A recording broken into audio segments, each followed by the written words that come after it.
Welcome everyone. This is Denny and Karl with GetWisdom, and today we're going to continue with the channeling series, and we're going to return to a particular type of channeling where Karl channels Creator, and we collect up questions from our viewers who send in questions to our website, and we collect them over time, and we collate them, and we try to pick out questions that are going to have wide interest and satisfy the curiosity of the people who've been following Get Wisdom for a while. Obviously, we don't get to answer all the questions or get to ask all the questions to Creator, and hopefully the selection is going to be one that satisfies the most people out there. So we want to thank everybody for sending the questions in. I think we've got some really good ones today. There's 9 of them. And so we'll get started because it's probably going to be a pretty long channeling. And before we get started, Karl, why don't you tell us a little bit about this series in particular and channeling Creator? Sure. First of all, just to follow up on what you were describing as our process, we have many people joining the cause and coming as members of Creator's team, if you will. And we invite people to submit questions about things of interest to them for a couple of reasons.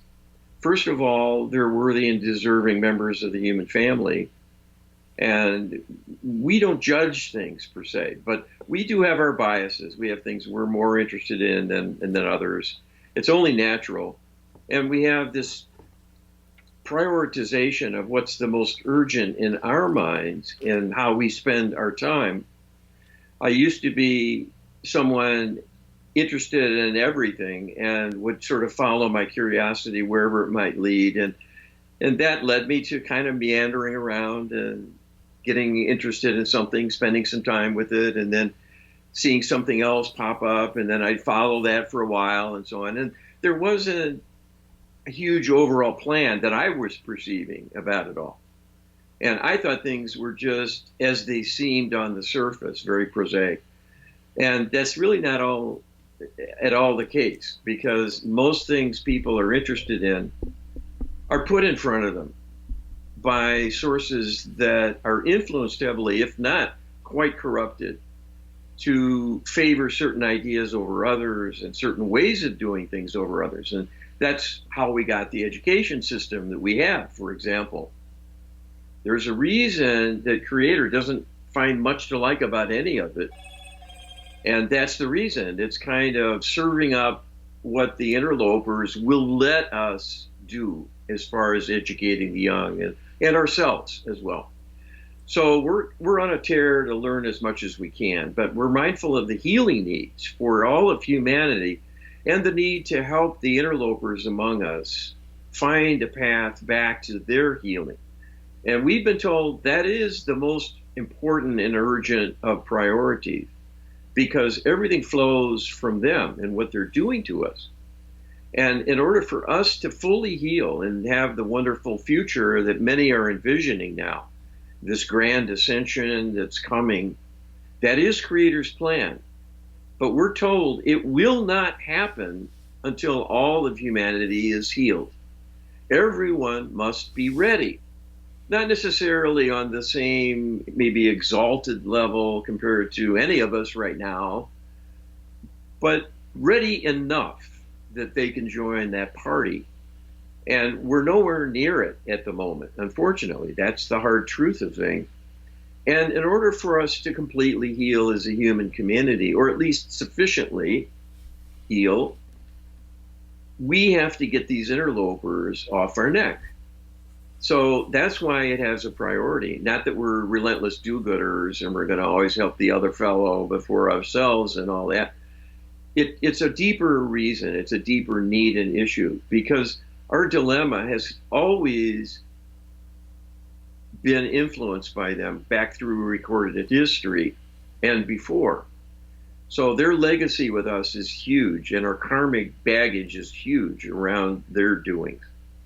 And so that's why that's important. So when we get questions, many are related to metaphysical phenomena and things about illness and so on, or political events and so on. And sometimes they're teachable moments to consider someone's plight or a problem in the world or that someone suffers with. And some of the phenomena are of maybe deeper relevance, and we don't always know, Right. you know, what's going to serve us and what might be a distraction, maybe something left over from an earlier time when sophistication was at a lower level, maybe. But some of those things that are seemingly left over were from a time when people were more sophisticated Yeah. than we are at present. Right. Because knowledge and awareness and insights get lost over time. There isn't a premium put on accumulated human wisdom. Exactly. And we see that really big time with today's cyber world, where if it's not on the internet, it doesn't much matter. There's so many new books coming out, the libraries can't keep the old ones anymore, and they get rid of them. And there are many things that reveal truth that are just discarded. And those people are not going to be around anymore to discover those same truths and tell us. Yeah. So there's a huge cost and a huge loss to us going on all the time. You know, the Library of Alexandria burned back in the day, and that was the world's greatest repository of esoteric knowledge, spiritual truth, and a historical account of many of the phenomena we still grapple with. And that was the reason it was destroyed, to set us back. So here we go. You know, so we're starting not over, but we're jumping into the fray late in the day and wanting to contribute. So when people put questions for it, they go in a collection, and we select some questions from that series to use in a video channeling done for your benefit and your enjoyment, hopefully, and edification. Other questions do get answered and may appear in the database at some point in time. And called Creators Database, which is a searchable repository. And I think there's like 1,100 questions answered in there, something like that. Well, there's 1,100 pages of questions and answers. Yeah, okay. I don't know the question count, per se. All right. That'd be an interesting exercise for someone to go through 1,100 pages and just count up each of the questions, you know. Font size dependent. Well, you know, if I were smart enough, maybe I would have decided to keep a count as I went or something, but I guess I'm not that smart. So and anybody can go back and count. You know, whether someone does that or not is another question, but it could be done at some point. Yeah. Well, it's certainly hundreds and hundreds of questions. I mean, if you just say the average channeling is half a page, you take 1,100 pages and multiply by 2, and you've got 2,000 questions. Already in the repository. Yeah, and it's not myopic at all. I mean, all these questions span all the different categories and subjects and timelines and exopolitics and stuff that happened on Earth and scientific stuff, astronomy, nutrition, just on and on and on. It's amazing, and it's also interesting to see the information that's not found on the webinars, not found in the channeling series, but found through your healing work and questions that have come up in the closer circle around GetWisdom that you've fielded. We've got them transcribed, and you may redact client names or something like that, but there it is. It's on there. So it's amazing. It's amazing how much stuff is on there, and we've only had the website up for a little over a couple of years, I guess now, a couple of years or so. I mean, the information that's on there has been collected up over a much longer period of time, but a lot of transcription work has been done just recently, and that's an ongoing thing. So and the database, truthfully, is lagging behind in a time sense because we don't have the staff and the manpower to do it in real time. And so there's a lag between a channeling done today when it becomes available as a transcript and then when it ultimately gets addressed, to have it entered in the database with keywords and topic designations put on it. And so that's yet another labor-intensive step to add to the repository. So we're working at a time back by a set of months for the channelings that were happening back then. So it'll be months yet before channelings we do currently really get into the database. I mean, I'm sorry that's the way it is. We're doing the best we can. Yeah, no, and you got to admit, we're doing pretty good considering the amount of manpower that we're drawing upon. And also, another thing, shout out we should do is for the people who are doing translation work for us. Yeah. If there's material on the website, there's quite a bit of Spanish translation done, documents from the channeling series, and done in Spanish. I think we've got the LHP manuals in Spanish. We've got the prayers in several different languages, including Chinese. So we have Chinese, German, Spanish. I think there might be a couple Russian things on there, and so it's amazing. It's amazing that we've been able to get all this done on what probably most people would see as a shoestring budget. Virtually all of the translation work is done by volunteers. Yes, and so, they're wonderful. Yes, we could not do this without them because it's just too much work. It's very painstaking, and it's very expensive if you hire someone to do it. Yeah. Okay, so we have 9 questions, and it's a potpourri. It's a potpourri. Yeah, it's not really thematically coherent or anything like that. We're gonna jump around a little bit. I tried to kind of put them in a sequence, so some of the ones where I'm kind of suspecting we may have a more interesting answers, or stuff that we're particularly interested, or people that are following Get Wisdom for a while might be particularly interested in the answers to the last few questions. So that I call those the cliffhangers. So they may turn out not to be cliffhangers, but that's kind of what I'm shooting for. So let's go ahead and get started. All right, excellent. As a channeler, I do all my channeling through the creator of all that is. And obviously when I go to creator, that's what's happening.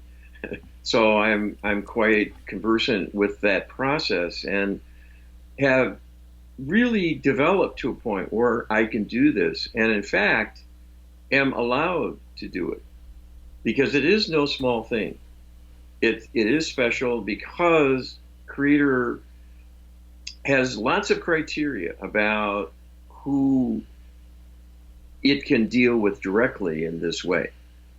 It needs to be someone who's steady, reliable, grounded, has their head screwed on right, isn't involved for ego reasons and self promotion and aggrandizement, and that and that sounds, oh gosh, who is like that? Well, most people are kind of self-serving if you think about it. We're not walking, all of us, on a divine saint level human path here. There's many temptations and many prosaic and demanding practical considerations about life. We've got to make a living in some way. We've got to support ourselves and all that. So the key criteria are, when someone comes forth with a question, who is it that's asking, and what will happen as a result of whatever information is imparted. You might think that's very cut and dry, but I assure you it's not. What of the maybe dozens to hundreds to even thousands of pieces of information about a topic would be most appropriate to convey to someone that is approaching and wanting something to come from the divine? I can tell you, no two people asking the same question of the divine will get exactly the same answer. And that's one of the reasons that it's the person asking who has a set of obligations. They have to have enough belief. They have to be doing it for a high purpose that will help others in addition to just themselves. And it has to be something that will not cause material harm, that isn't greatly outweighed by the information coming forward. So there's a lot of hurdles involved here in doing this. And that's why it's an uncommon thing. And unfortunately, most channelers have gotten sidetracked, sidelined along the way, not necessarily because they're unworthy and they're not spiritually oriented and wanting to do good, but because they're unaware of the hazards. The extraterrestrial alliance, as well as the dark spirit community, will notice any intuitive outreach, except when someone wants to commune with the divine on some level, whether to God, Allah, Muhammad, Christ, Mother Mary, that sort of thing, or an archangel. But it has to be done by a person who is spiritually in alignment, believing in the divine and truly turning to the divine. Not just someone enamored of doing metaphysical things and thinking they're a light being and they've heard there's some angels out there, and so I'll go and channel an angel and see what happens. But they're not thinking about it in spiritual terms. They're not doing it with reverence and with an awareness and an intention of really getting a divine source. Because many people these days think that's sort of old-fashioned, and they take it for granted. And what happens is they fall a little short. And when that happens, the imposters can jump in and hold hands and shake hands with them and establish a dialogue. And that's a very slippery slope, because once someone succeeds in doing that and getting a plausible set of responses to an inquiry, we'll be thrilled, naturally so. Wow, I did it. And they'll be cultivated. These beings are clever enough to not show their hand. They know how we think and what makes us tick. They can put forth a cover story and recycle enough beliefs and information coming from other humans to present something new to anyone who comes to them. They've got a vast treasure trove of human knowledge and perspective and old spiritual teachings to draw on, so they can repackage it, reword it, and it sounds fresh, it sounds lofty, and it'll be in divine alignment for the most part. So, what's not to like? So I'm not faulting the channelers. This is a tough thing. It's like dealing with the cleverest of con men in a setting where you would never expect that. Like you're involved in a charity and someone comes to you to help out your charity.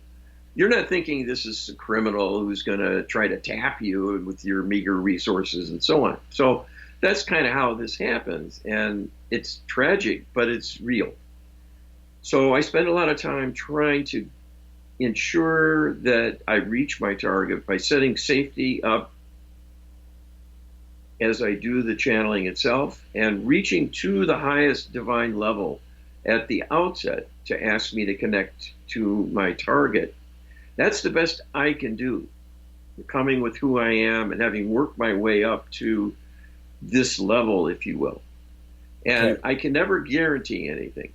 It's all I can tell you for sure. It is not me, but the information I get does make sense. It fits a narrative, a broad one, that really, as far as I have experienced in years of doing this, fits the world very closely in explaining a lot of the terrible things that are happening, the undesirable things, the unfortunate things. And there's nothing else out there that I have encountered that meets that standard fully. You can't solve problems with sweetness and light. That's nice for upliftment. But someone with schizophrenia doesn't need upliftment per se. They need a whole lot of things to undo a manipulation of their mind. That takes some heavy divine intervention to get that going. And the way you go about it is critical. Okay. So that's what we're after. We're after the tools of healing and the tools of enlightenment. And so that's my lengthy preamble. Okay. Okay. All So right. thank you for indulging that. But especially someone coming to this sort of a channeling, I need to be scrupulous to honor Creator being here with explaining the hard-won knowledge I've gained and how best to go about this. Okay, so Creator is not dissuading people from doing channeling, but cautioning about the hazards. These are preventable problems. It can take some work. And I've worked to help mentor other channelers, and I expect to continue doing that as well. So when people are open to doing that kind of work, there are many, many blessings they can bring to the world. So this is to me a low-level kind of undertaking, just bringing some information forward. It's very worthwhile.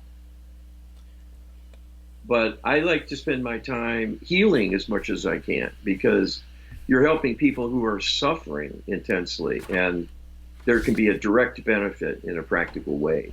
Right. And other channelers can do that too. There's some elegant processes we're using now day to day that others can do in partnering with the right person to facilitate a trauma resolution, for example. So we'll probably do a webinar on that sort of thing, just to have it on record and give some examples of what can be accomplished.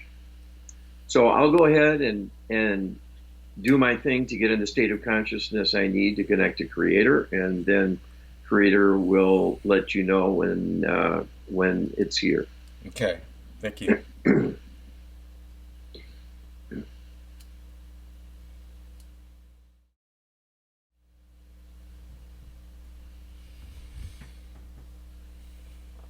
This is Source Creator speaking.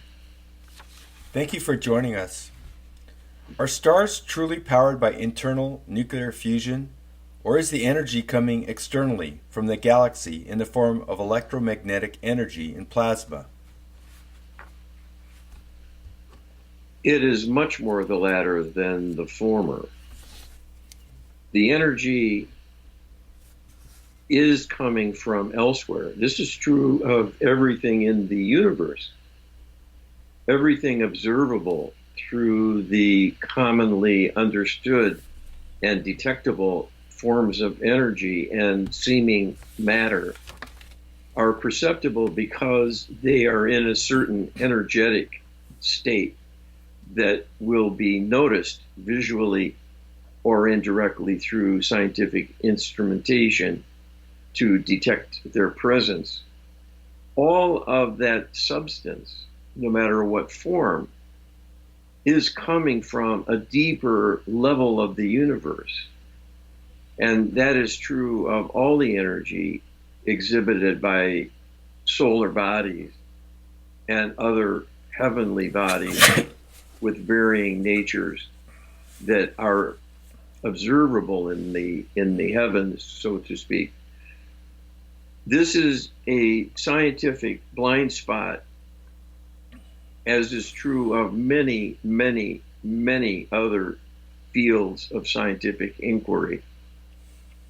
There is a reason for this, and that is that the interlopers constrain the growth of human knowledge and awareness in depth across the board.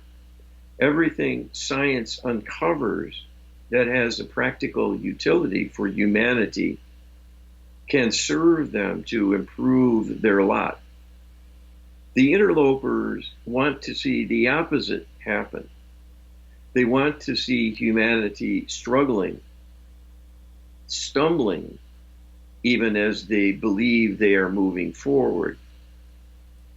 It is a process of fits and starts, and through misdirection, through co-opting information through manipulating scientists directly to disfavor certain precepts in their thinking, they can influence the opinion leaders in a field of inquiry and hold back progress for decades to centuries.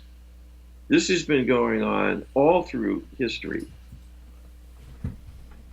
The divine realm can counter this up to a point, and that is the reason you do have scientific inquiry at all. It is the reason you have modern conveniences and ways of thinking to create a large-scale civilization, a large-scale society made up of component parts that can work together after a fashion. These edifices or institutions are heavily monitored, heavily manipulated, and heavily corrupted. There is no getting around this. It is the way things are. When you look to science to solve your problems, you are likely to get a constrained, and a filtered answer of some kind. It will likely be partial. It will likely do relatively little of benefit other than to satisfy curiosity and give a new generation of would-be scientists something to pursue further. But it will not unearth the deepest truths and will not solve the largest of problems, and oftentimes will bring more difficulty in the doing as a side effect, an unintended consequence, particularly with the imposition of technological processes. There is always a poison pill added in. So we digress in this way to make the point that there has been relatively little progress in understanding solar mechanics and the energetics, because it is larger than your physics in the first instance in understanding the orchestration and the energetics. But beyond that, there is a built-in constraint in pursuing things in a way that will be as effective as needed to fully answer this question in scientific terms. So the best we can do is give you the divine clue that science has not arrived at meaningful interpretations of what they see with solar output and its origins. There are many, many things that can be learned and many practical potential advantages in unearthing the truth here. This is both why it has been constrained and why it is unlikely to happen still in the world as it is. It is up to you to change that. Okay, thank you. Can you give us some clarity on the Fatima Prophecies? What did the girls see? Was that a celestial ship that the crowds observed? Was it Mother Mary? This indeed was Mother Mary. It was a celestial manifestation and embodiment of her being in a visual apparition with an inner knowing by these young innocents of the true divine nature of what they were witnessing. This was a special kind of outreach to plant the seeds for the future, to remind humanity that the divine is real, that stories of old are not necessarily folklore, but can be a true accounting of a personage who was larger than life and not only left their mark, but can return again and influence people in the future in a similar way. That was the reason for this experiencing. It was done in a time of relative ignorance and with little understanding of the idea of reincarnation and the persistence of the soul as the wellspring of life and creating the continuity of existence as a being, a persona. This is much vaster than can be encompassed by the visage of a human being, even with the intricacy of its makeup and personality and many other characteristics, and with the variation among human beings. This still only begins to scratch the merest surface of the potential inherent within the soul itself. But there is a continuity of awareness and understanding of the soul to know where it has been, what it has done, and also where it is going. Many beings of light come again and again into physical life with the penalty of almost always being in ignorance of their past doings and even of their past existence, because science yet again has constrained knowledge to make you believe this is just a chance encounter of sperm and egg and inheritance of a genetic component from the two parents coming from a lineage of other physical human beings. And this constitutes the sum total of all the characteristics on display and is simply matter coming together, bumping into itself, and then things happen. This woefully understates the case. The appearance of a divine figure in this way is a true blessing, and it is a true gifting of the divine to humanity, to raise hearts and minds, to render hope among the believers, and a reminder that the stories of old are largely true with respect to the existence of the light as the source energy and the role of a supreme being, a source creator who made the universe and everything within as a creative exercise. All of its potential is ultimately available to the part of creator that is each respective human being. This message from Mother Mary was not only to recall the existence of the divine relative to the stories of old, it was to make the link to come full circle, in a sense, that having lived in the physical and then passed into the beyond, there could be a coming back again as a higher entity, a higher level form of the being in a divine plane of existence. And this was to remind human beings of their true origin, that all of you as well are divine. You are cut from the same cloth, in fact. You all have a soul created by us and destined for many great acts of wonderment and accomplishment for a glorious expansion of possibilities. As a populace, humanity on the planet you inhabit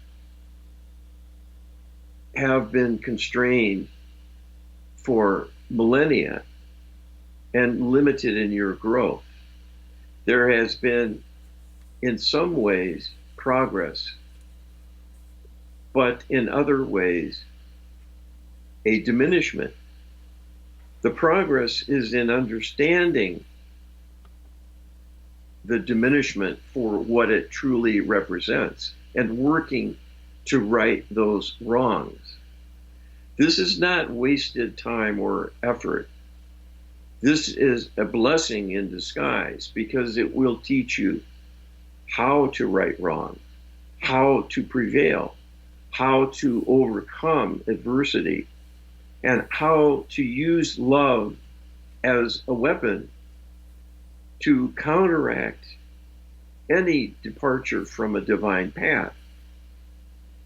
It is a weapon of inducement, of enticement, and reward.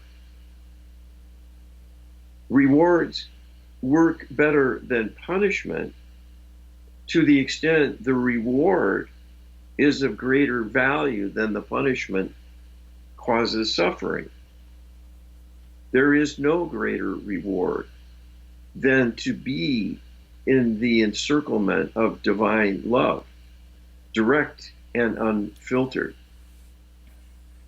This was as well a third message and reason for that encounter with Mother Mary being present, because she as well was radiating Creator's love.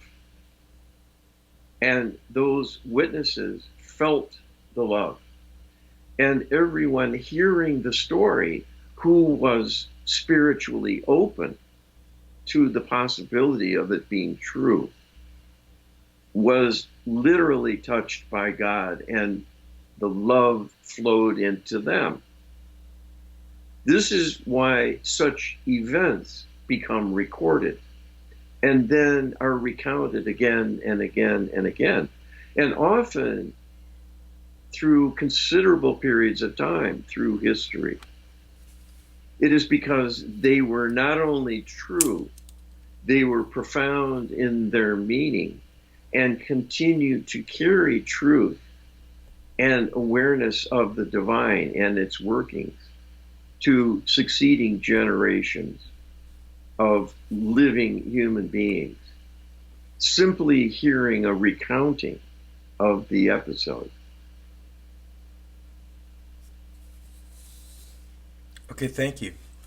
Who or what was the Buddha, his mission on earth, and how can Buddhism be reconciled with these channeled messages of the very existence of a creator, let alone the encouragement of human partnership with the creator, when the Pali scriptures say the Buddha was only concerned about one primary matter, which was/is the complete cessation of freedom from suffering, dukkha, or the unshakable freedom of mind, and that ultimately the Buddha rejected both theism and the soul theory because they are delusions and objects of attachment.